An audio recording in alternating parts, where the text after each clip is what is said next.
Pessoal, boa tarde. Antes de mais nada, um prazer enorme estar aqui na PUC com vocês. Eu, vendo agora a palestra do Bruno, foi bastante interessante, principalmente por não sabia ele ter passado pela empresa Júnior. Tem algumas outras pessoas aqui também, o Fred, meu sócio, agora o próprio Rodrigo está na empresa Júnior. E seguindo essa linha de falar do que gosta, né, eu poderia falar aqui, fazer um bate-papo aqui só sobre a empresa Júnior, né. Por quê? Explico. Quando eu estava aqui na PUC em 96, né, no ano que eu entrei, semelhante como o Bruno falou, que estava aqui numa palestra, eu ouvi o pessoal falando sobre a empresa Júnior, a minha situação foi um pouco diferente, estava ali no Bar das Freiras, né, naquele momento pré-prova de engenharia, aquele desespero básico, né, quem faz engenharia aí deve saber, e encontrei um pessoal, uns veteranos, que tinham me dado trote na faculdade, e eles estavam conversando sobre uma coisa que me chamou a atenção. Eles estavam montando uma empresa no estacionamento da PUC que ia vender produtos e serviços para o mercado. Essa empresa ia criar projetos para grandes empresas do mercado.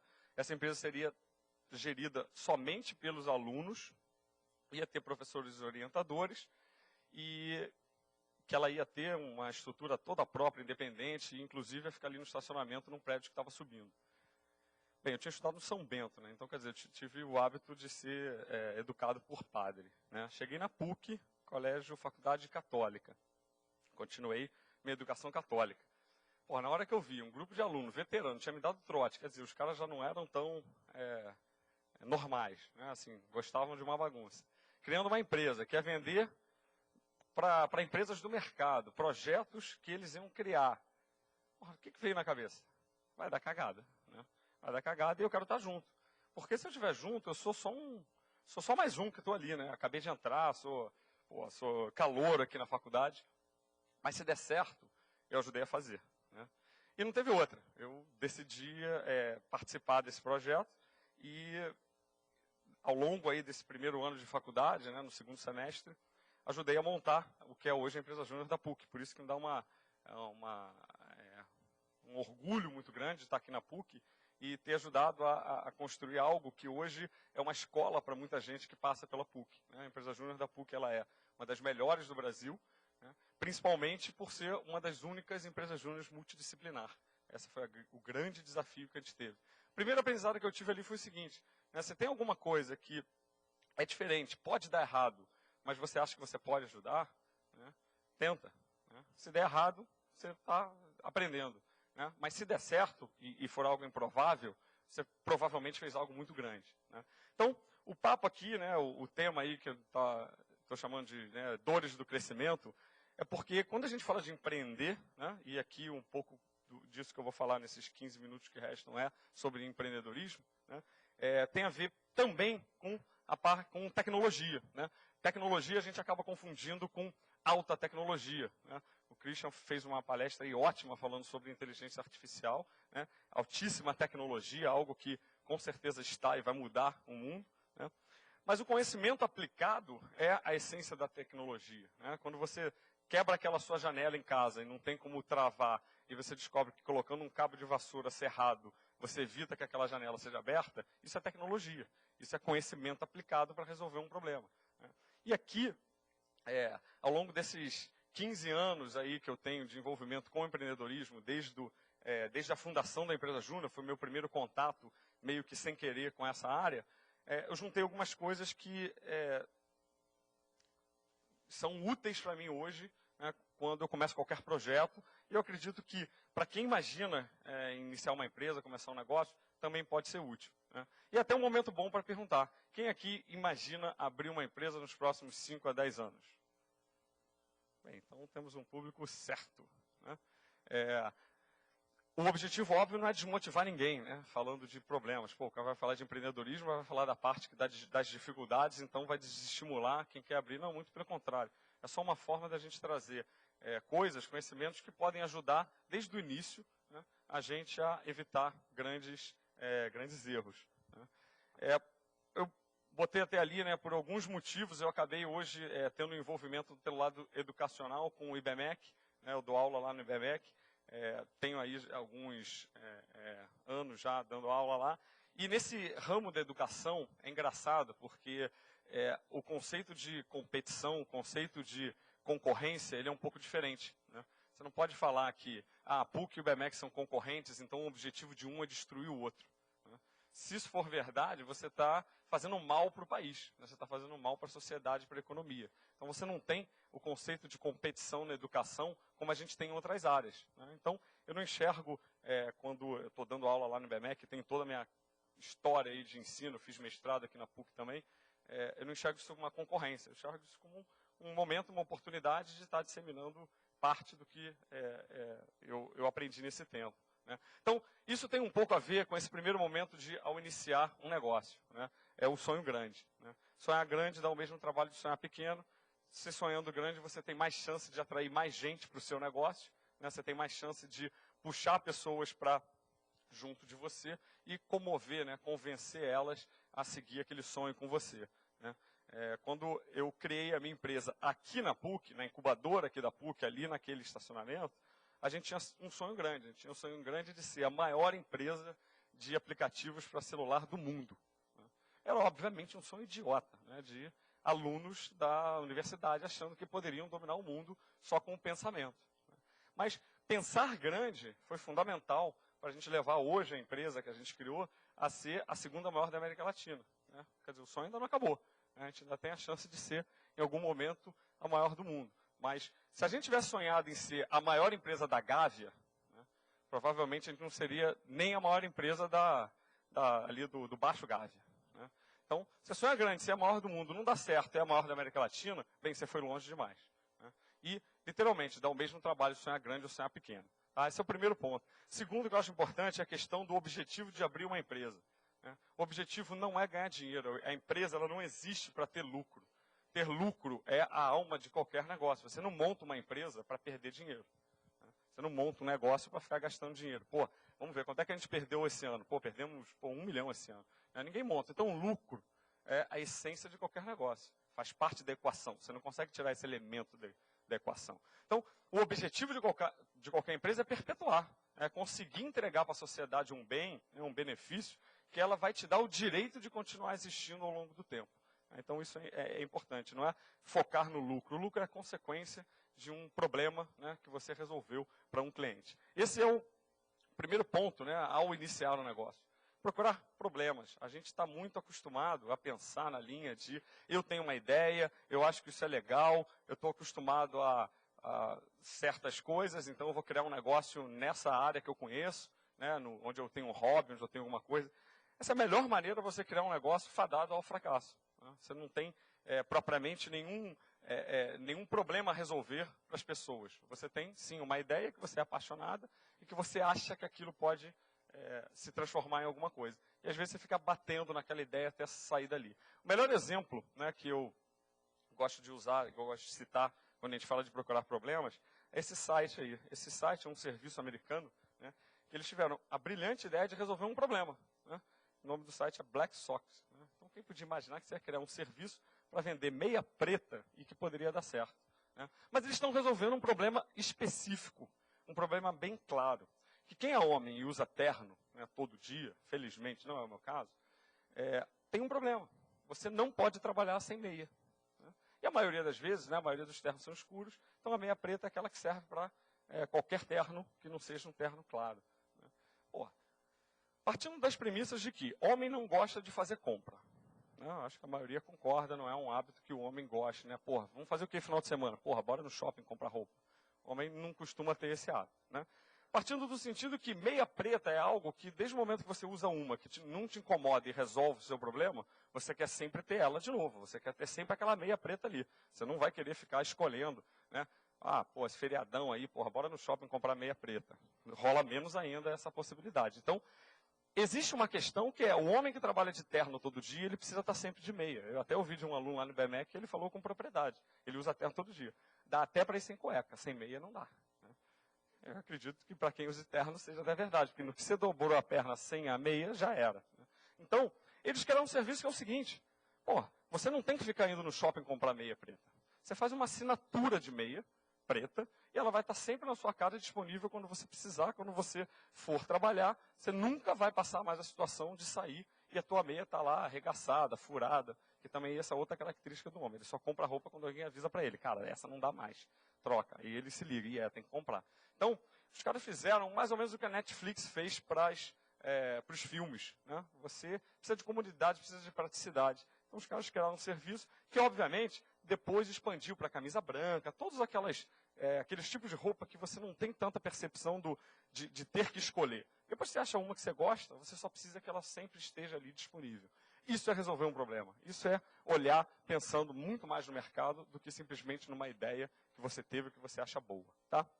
Um outro ponto, quando você está começando, ainda pequenininho, né, é tratar bem os seus concorrentes. Porque a gente tem mania, né, aquela mania de grandeza na hora errada, né, de achar que eu sou pequeno, eu tenho um concorrente pequeno e meu principal objetivo é ficar brigando com ele.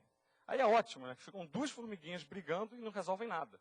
Né? O mercado, quando está iniciando, ele tem espaço para crescer. É até importante que existam concorrentes que você possa desenvolver o mercado com ele. É óbvio que vai chegar um momento que vocês vão ter que escolher quem fica e quem sai. Mas, se você olhar bem, a gente tem aí vários casos, né, de concorrentes que se degladiavam um tempo atrás e que hoje são uma empresa só. Né? Esse aí do meio, então, eu nunca imaginava que fosse acontecer. Mas acontece. Né? Então, quando você está pequeno, tratar bem o concorrente é fundamental. Né? Bem, chega no momento que você começa a crescer, e aí é que começam a surgir esses perigos, né? Esses riscos que, muitas vezes, quando a gente já inicia a empresa sabendo, ajudam a gente a evitá-los. Né? Primeiro é a questão do dinheiro burro. Né? A gente agora montou, né, o Fred, aqui o meu sócio, também foi da empresa Júnior, a gente montou uma aceleradora. O que a gente faz? A gente busca projetos de empresas digitais, né, empreendedores que têm ideias de resolver problemas através de soluções digitais, na internet, celular, etc. e tal. E a gente criou um programa que durante 6 meses a gente trabalha essas empresas para que elas tenham mais sobrevida, mais chance de se perpetuar, mais chance de se desenvolver no mercado. E é engraçado, de cada 10 empreendedores que a gente recebe lá, 11 dizem que o problema dele é não ter dinheiro. E a gente prova isso na prática, que não é. O dinheiro burro, é o maior inimigo do empreendedor. Porque quando você tem dinheiro, quando você está começando uma empresa, você tem um grande desafio que é resolver um problema de um grupo de clientes. Então, o primeiro problema. Tem que ficar com isso na mente sempre. Eu tenho que resolver um problema de um grupo de clientes. Quando você está fazendo isso sem dinheiro, o único problema que você tem a resolver é esse. Quando você está fazendo isso com dinheiro dos outros, que normalmente não é o seu, né, você tem mais 2 problemas. Um é como aplicar esse dinheiro. Não é fácil. Você está com dinheiro na mão, você acha que é fácil, o que fazer com ele não é. Tomar as decisões de onde gastar esse dinheiro não é fácil. E o segundo é ficar dando satisfação a quem te emprestou o dinheiro do que você está fazendo com ele. Esse é pior ainda. Esse muitas vezes invalida o benefício que é, em alguns casos, você ter o dinheiro para desenvolver a empresa. Então, não fiquem presos nisso, não tenho dinheiro. Os Estados Unidos faz um monte de pesquisa, eles têm material para isso. Eles chegaram à conclusão que 90 e tantos % dos negócios que deram certo aí nas últimas 2 décadas começaram com menos de $50 mil. Não é o dinheiro que faz a diferença. É óbvio que você quer criar uma usina elétrica em Marte, você vai precisar de um pouco mais de $50 mil. Mas, considerando alguns negócios normais, não é o dinheiro que faz a diferença. Tá? Então, o que você pode fazer é procurar aí os investidores anjos. Felizmente, aqui no Brasil, a gente está começando a desenvolver isso. Um empreendedor novo, com uma ideia, com um projeto para resolver um problema, muita vontade, e um cara mais experiente com dinheiro que possa colocar a experiência dele ali também, aí sim pode funcionar. Tá? Então, a inovação, ela não funciona quando você tem dinheiro, porque quando você tem dinheiro, você já faz as coisas que outros já fizeram. Você procura os benchmarks, né? Você procura os caminhos que já foram traçados. Quando você não tem dinheiro, você encontra formas de inovar. Né? E isso é fundamental. Tá? Bem, depois que você faz alguma coisa e dá certo, esse foi o nosso caso, a gente montou uma empresa aqui na incubadora e depois de 4, 5 anos a gente conseguiu ter um relativo sucesso. Né? A gente teve alguns produtos que deram certo, um deles, talvez algum de vocês já tenham usado, a gente fez aquela votação para o Big Brother lá, quando alguém ia eliminar alguém pelo Big Brother no celular, estava contribuindo com alguns míseros centavos para a nossa conta. Mas míseros centavos em cima de milhões de SMS mandados no Brasil davam um troquinho que fez a empresa se desenvolver. Né? Mas o que acontece? Quando você acerta, né, a empresa começa, ela cria um produto, ela vai em cima de uma proposta de resolver um problema, e quando ela acerta, ela muitas vezes fica presa naquele sucesso. E você estar preso a um sucesso atrapalha você criar outros. Né? Eu costumo dizer que as startups, né, as novas empresas, elas dão saltos, elas dão pulos em cima dos produtos, né, conforme elas vão acertando. Não é fácil ficar dando esses pulos consequentemente. Né? Você às vezes dá um e é muito difícil dar o segundo. Mas é muito difícil, é quase impossível que o primeiro seja suficiente para levar o seu negócio a um estágio mais para frente. E aí começam a surgir alguns problemas. Um deles é esse aí. As pessoas que te ajudaram a criar a empresa, a levantar a empresa, que viraram aqueles seus amigos, viraram aqueles seus colegas, muitas vezes não são as pessoas mais adequadas para levar a empresa para um segundo estágio. E aí é um problema sério. Demitir amigo, demitir sócio, demitir irmão. A gente fala, quanto maior o grau de parentesco do seu sócio, maiores as chances de a cagada ser grande lá na frente. Né? Porque aí você, além de perder um sócio, você pode perder um parente. Né? Então, você não tem que achar o teu sócio a partir do grau de parentesco ou de amizade que você tem. Você tem que achar pelo grau de compatibilidade nas competências que você tem e que ele tem. Né? E que elas juntas podem fazer alguma coisa diferente. Mas é fundamental ter sócios. Eu acho que essa é um outro aprendizado. Não existe super-homem, aquela coisa do cara que faz tudo sozinho. É só pegar os casos na história. Atrás de um Steve Jobs, sempre tem um outro lá. Né? Atrás de um Bill Gates, também sempre tem um outro lá. O Google já é de cara 2. Né? Então, sempre tem alguém que, e muitas vezes aparece na história. Né? No caso da Apple, o Steve Wozniak, que é muito falado também como uma grande mente de tecnologia. Então, não é uma questão de aquele cara que aparece, fez tudo sozinho. Não é muito difícil. Já é difícil fazer com equipe. Sem equipe é praticamente impossível. Tá? E uma outra coisa legal que dá para fazer desde o início é você montar um conselho. Não é difícil atrair pessoas que estejam interessadas em te ajudar. Né? Te ajudar até de graça, te ajudar até pelo prazer de ver um negócio de se desenvolver. Se você chamar isso de conselho e falar para aquela pessoa que ele é o conselheiro da sua empresa, ela vai ficar super feliz, super honrada, vai até botar isso no LinkedIn dela e você vai ter uma pessoa te ajudando de fato. Né? Que é o que você precisa, alguém ali que possa estar te dando alguns conselhos, estar fazendo alguns contatos para você, que podem fazer total diferença. Tá? Não sei quantos aqui conhecem a Endeavor, mas a Endeavor é uma ONG, né, que ajuda empresas a crescerem.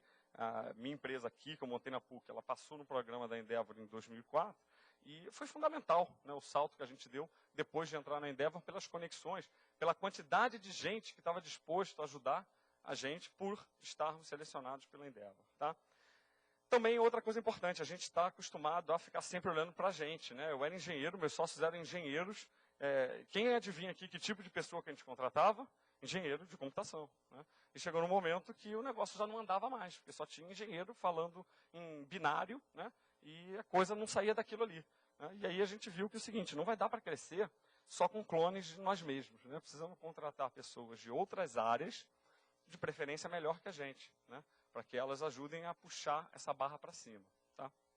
E quando você começa a estruturar um negócio, já estou fechando, né? É fundamental que você tenha já um planejamento de que não só aquilo que deu certo vai ser o suficiente para te levar para frente. Os produtos que a gente criou lá atrás, por exemplo, o Big Brother, né, ele já não é nem de perto o produto mais importante da empresa. O que a gente fez no meio do caminho? A gente separou uma área própria só para ficar criando coisas novas. É muito difícil criar uma coisa que dê certo, mas é muito difícil criar uma coisa que dê certo e se perpetue. A empresa hoje tem 10 anos e a sobrevivência dela é um exercício diário. Não é uma coisa assim, já está aí a segunda maior da América Latina, não tem mais. Tem sim. Tem muita empresa grande aí que quebrou e a gente já viu aí na história recente, né, muito mais esses últimos anos com as crises. Tá? Uma outra coisa que também acho importante demais é aprender a prototipar, sair de dentro daquela jaula que é aquele teu escritório, que é aquele lugar que você está. Eu gosto muito aí da frase do cara do LinkedIn, que ele fala isso, se a primeira versão do seu produto você não ficou envergonhado por ela, é que você demorou muito tempo para ir para o mercado. Você ficou muito tempo tentando fazer o produto perfeito. Né? A Microsoft, né, que a gente costuma odiar frente à Apple, né, ela tinha uma frase interessante, que é primeiro acerte na parede, depois no quadro, só depois no alvo.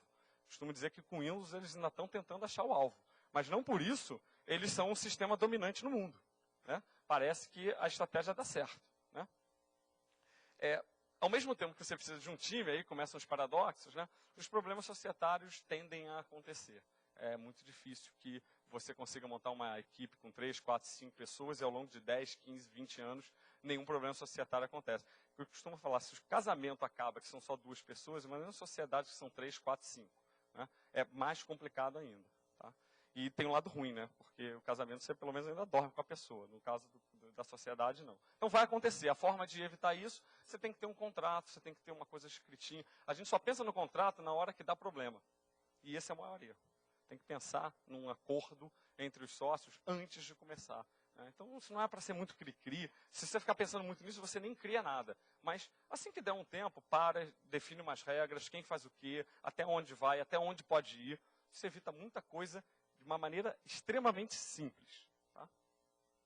Fechando aí, dando o grande próximo passo. Quer dizer, você conseguiu desdobrar aquela sua ideia numa solução para um problema de pessoas que precisavam ter aquilo resolvido, transformando aquilo num empreendimento, numa empresa, numa startup. Né? Bem, os investidores sim podem ser seus amigos, existe também um grande conceito de que o cara só quer meu dinheiro, o cara só quer tirar o que eu tenho, o cara vai me dar pouco dinheiro em troca de muita participação. A gente acaba criando alguns mitos dentro do nosso próprio desenvolvimento, e aqui no Brasil, por ser muito recente a história do empreendedorismo, isso é mais difícil ainda. Né? Os concorrentes também podem ser seus aliados, né? Nesse processo de crescimento que eu falei para vocês, em que a nossa empresa, fundada aqui no Gênesis, cresceu a esse ponto. Hoje são 7 escritórios na América Latina. A gente precisou adquirir 4 empresas. 3 delas eram concorrentes diretos.